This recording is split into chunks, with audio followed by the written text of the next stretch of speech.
ముఖ్య ఉద్దేశం ఏంటంటే రాహుల్ గాంధీ గారు చాలా ప్రతిష్టాత్మకంగా తీసుకున్న ప్రోగ్రామ్ ఇది. కొత్తగా ఇన్ఛార్జ్ అయితే మీనాక్షి నటరాజన్ గారు వచ్చినారు.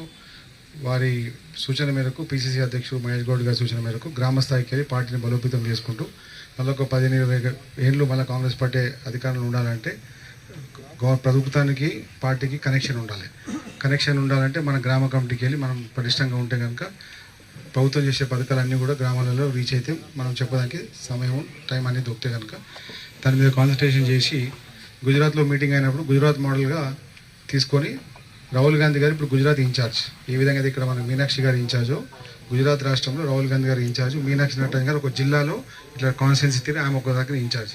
సో అంత సీరియస్గా తీసుకుంటాం. మనం అనుకుంటాం ఏం టైంపాస్ వస్తుంది పోతుంది, టైంపాస్ కాదు ఇది.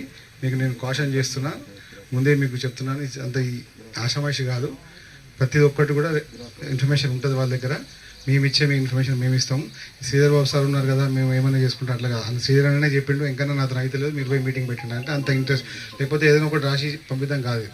సో మీరు కూడా ఎంపీటీస్లు ఎన్ని ఎంపీటీస్ లేదు, 9 అంటే 9 రోజుల 18 గ్రామాలు. ఒక్కొక్క ఎంపీటీసీ పదిలో అయితే సిట్టింగ్ మన తాజా మాజీ ఎంపీటీసీలు కానీ ఆశావాళ్ళు కానీ మీరు ఒక కమిటీ చేసుకొని ఇమ్మీడియట్గా గ్రామాలకు వెళ్ళి ప్రతి గ్రామంలో ఇప్పుడు పెద్దలు చెప్పినట్టు